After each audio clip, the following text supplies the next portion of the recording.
Good day to all of you. I am AC and I welcome you to this video lecture, which is part of a video lecture series where we will be discussing the topic of rhetoric and the specific figures of speech that has been included in your syllabus.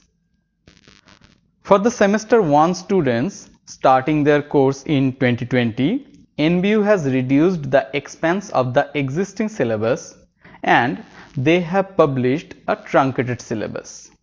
This lecture series is meant to cover specific parts of the Honours Core Course 1. I believe that you have already studied the truncated syllabus and noticed that the second unit of English Honours Core Course 1 contains rhetoric and prosody, of which I will be covering the section of rhetoric. Now, your truncated syllabus mentions a handful of figures of speech that you will need to study in order to understand how rhetoric works, and on the basis of which you will be evaluated during your examinations. Now, for your reference, the figures of speech that has been included in your syllabus are simile, metaphor, metonymy, synecdoche, epigram, personification, hyperbole, irony, alliteration, and chiasmus. But before we delve into these topics, we shall better try to attain a clear idea about what do we understand as rhetoric, what are its historical roots, its tradition and the evolution it has undergone, and its underlying ideas. For unless we understand these basics of rhetoric as a discipline, memorizing the definitions of figures of speech will only avail us of a partial knowledge of the subject. The human society, if we observe very closely, is dependent on a few key structures.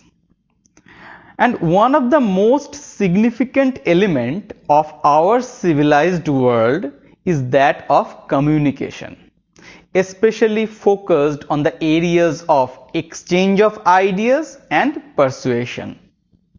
Human languages serve not only to relay information but also to impress upon the listeners the ideas presented by the speaker. In the classical societies of Greece and Rome, oratory, that is the skill of effective and persuasive speech, was a highly valued quality. William Allan notes that the ideal hero in the classical literature, notably in Homer's works, was not only a doer of deeds but also a speaker of words. You might know from your history courses that the political system of ancient Greece contained a number of democratic city-states in certain historical periods. In such societies, the political scenario also propelled the growth of the art of oratory, as the mastery of words was key to sway opinion in spaces like democratic assemblies or courts of law. The art and science of such persuasive speech came to be known as rhetoric.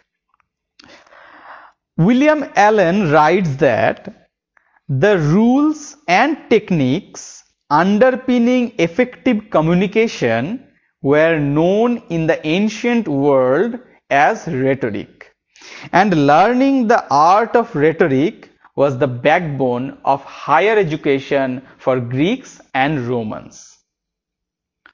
The word rhetoric is derived from the Greek source word rhetor, and rhetor means a speaker or an orator.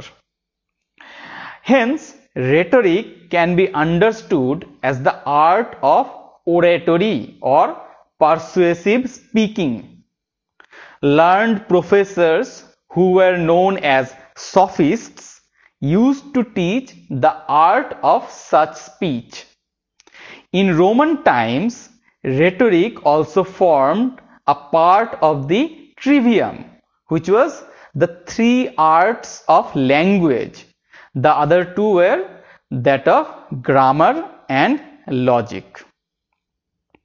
Now, on the one hand, Greek thinkers like Thucydides and Plato objected to the art of oratory and rhetoric, as they thought that it was capable of shaping public opinion because the populace could be manipulated or deceived by self-interested speakers who were well versed in rhetoric.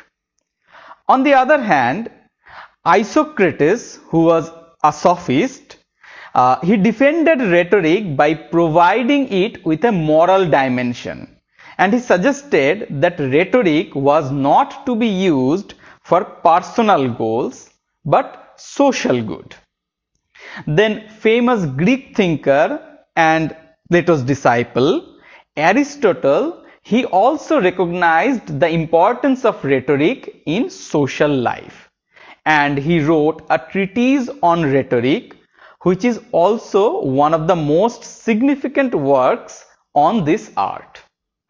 Later in the Roman period, the famous Roman orator Cicero, following the footsteps of Isocrates, added some new dimension to the art in his book called De Oratore, which is a work on oratory written in dialogue form, and it was written in a vein similar to that of Plato.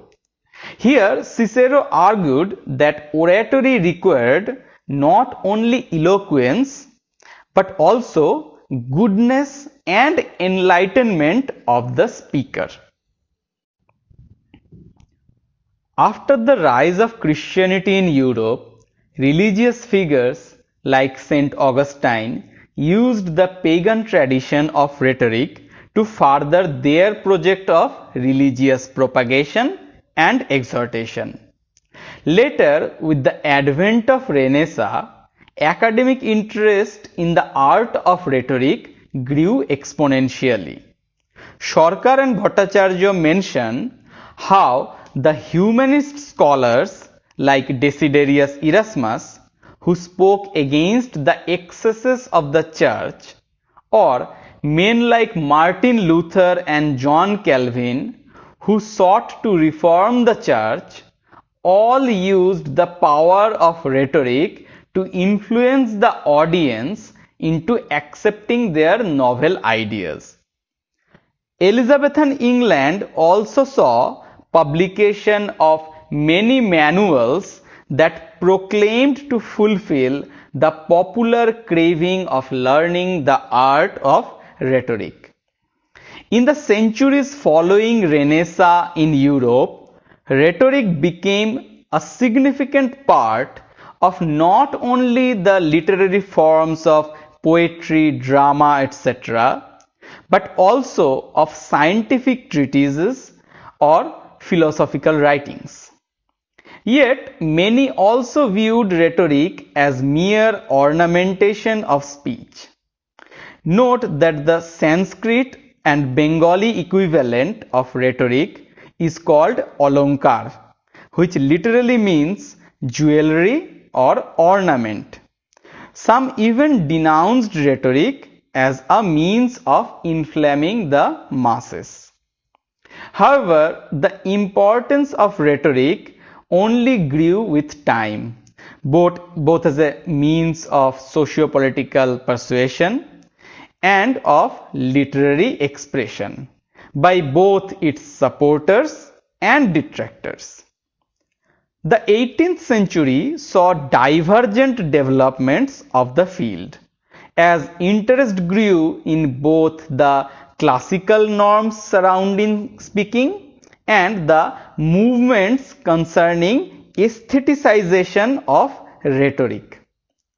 During the Romantic period, the authors rejected the neoclassical obsession with rigorous rules and thus reformulated the use of rhetorical devices for their poetic project of spontaneous expression of emotions resulting from a deep understanding of nature, intense imagination, and fervent spirituality.